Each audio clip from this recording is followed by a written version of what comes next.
What should I report back to the Grand Master on? Let me think. Public order inside the city? Monster activity in the wild? Oh, and a review of the latest vintages. I think I'll leave it at that.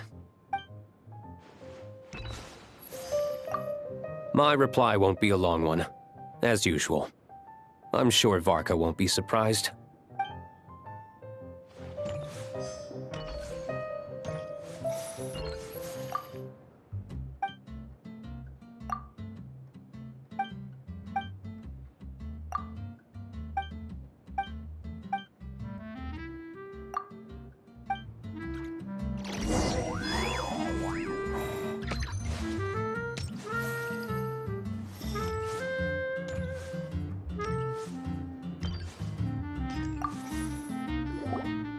If you hadn't had to deliver that guy's mail, you wouldn't have been subjected to all this tedious arguing.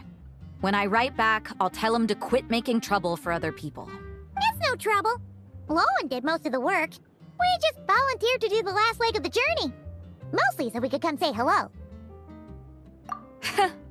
So you see what's really going on here? All three of us fell for that old rascal's scheme far too readily. Huh? Scheme? What do you mean? Was Varka lying in his letters then? No. While I'm sure Varka knows full well that Diluc would never agree to rejoin the Knights, I believe the sentiments he expressed were genuine, as was his offer to welcome Diluc back. There are people like Kaya and I, and then there are those who are true champions of justice to the core. Those people are the most susceptible to being driven to extremes by great upheaval. It's happened in Mondstadt before. Not only that, but it happened to a Knight of Boreas. That'll really hit home for Varka. And that's why his nagging is even more persistent than usual. Yeah. So no one's told you this before? The lineage of the Knights of Boreas had nearly been extinguished twice in history. The first was at its inception. The second was the case I was alluding to. Oh! Wasn't Jean telling us about this? Wait, and then we got caught up talking about the expedition, and we never got around to the second time. I happened to hear about it from Varka once when he was drinking and started yammering on. The second crisis in the Knights of Boreas lineage. It was 500 years ago. Although the Knights of Boreas are meant to be intermediaries between humans and wolves, in practice, very few of them have been truly recognized by Lupus Boreas over the past millennium. Of those who have, the best known are the first Knight of Boreas, Ravenwood, the wolf pup Rostam, and Varka himself. But 500 years ago, there was one who earned the respect of Boreas even before gaining the title. He was a disciple of Rostam. They thought he would become the mightiest Knight of Boreas who ever lived. He was the perfect knight. Righteous, principled. His name was Roland, the blood-stained knight. Yikes! Bloodstained Knight? That sounds a little ominous. Well, apparently his original title was the White Knight. But he lost countless comrades during the Abyssal Calamity 500 years ago, including his tutor and mentor, Rostam.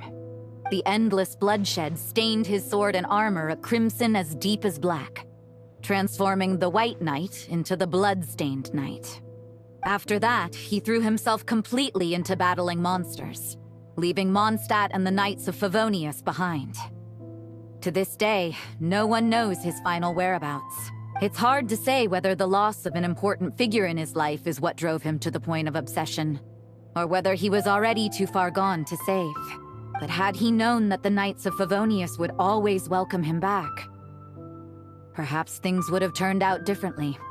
So if you want my opinion, the reason why Varka keeps asking Diluc to rejoin, despite knowing that he'll never say yes, is to let him know you're not alone. After all these years, he's still as persistent as ever. Just like how he used to be with me.